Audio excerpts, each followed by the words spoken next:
અત્યારે અહીંયા જે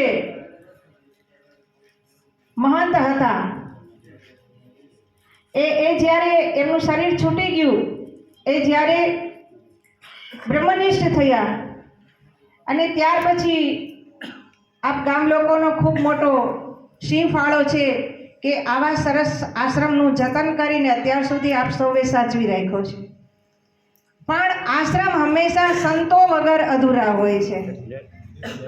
આપ ટ્રસ્ટીઓ, આપ ગ્રામજનો ગમે એટલા પ્રયત્ન કરો, પણ અડધી રાતનો હોકારો એ તો અમારો બાપ સાધુ જ હોય.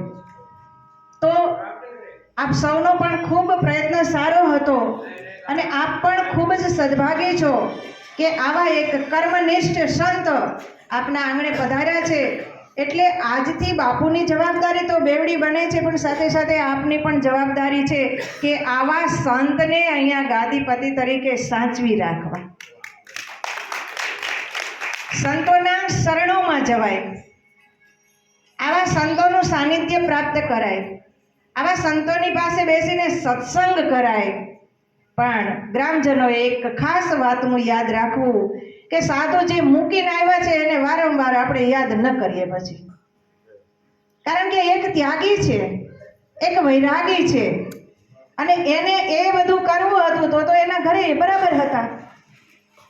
પણ આપણે સંત પાસે આવીએ, કઈ ધર્મ લાભ કરીએ, કઈ સત્સંગ પ્રાપ્ત કરીએ, કારણ કે આપણામાં આ કહેવાય છે કે જો એ સંસાર में साधु न होत तो जली जात ब्रह्मांड.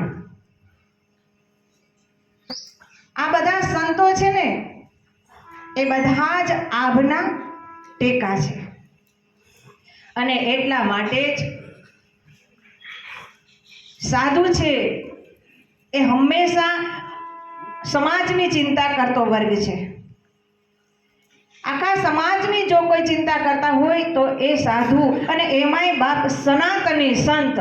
કારણ કે આપણા વિચાર જ એવા હોઈએ છે કે માત્ર ને માત્ર અમારું જ સારું થાય એવું નહીં.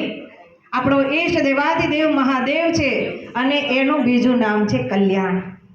અને એટલા માટે જ આપણે બધા બોલતા હોઈએ છીએ કે વિશ્વ કા કલ્યાણ હો. ક્યારેય આપણે બે હાથ જોડી અને એવી પ્રાર્થના નથી કરતા કે માત્ર ને માત્ર મારું સારું થજો, પણ આપણે બધા આજે સાચા સનાતનીઓ ભેગા થયા છીએ અને ત્યારે આપણી ભાવના એટલી બધી ઊંચી છે કે સારા એ વિશ્વનું કલ્યાણ થાય. અમારા સંતો ક્યારેક ક્યારેક યજ્ઞ કરતા હોય અને તમે જ્યારે પૂછો ને કે બાપુ યજ્ઞ શેનો છે, તો તરત તમને કહેશે કે વિશ્વ શાંતિ માટે યજ્ઞ છે. તો વિશ્વની અંદર શાંતિ મળે, આ વિશ્વનું કલ્યાણ થાય, આવી ભદ્ર ભાવના સાથે સંતો જ્યારે આપ સર્વેની સન્મુખ થતા હોય ત્યારે આપણી પણ ઘણી બધી જવાબદારી બની જતી હોય છે. અહીંયા બધા આવો, સત્સંગને પ્રાપ્ત કરો, દર્શન કરો અને આ બધું જ તમારી જવાબદારીમાં આવશે. બાપુની જવાબદારી આજે ગાદીપતિ બન્યા એટલે તો બેવડી બને જ છે, પણ એમની જવાબદારી એ સારી રીતે નિભાવી શકે એના માટે આપ સૌનો પણ સહયોગ ખૂબ જરૂરી છે. તો અહીંયા આપણે ધર્મસભા આગળ કરીએ છીએ. હું બાપુને આગળની દોરી સંચાર આપું છું.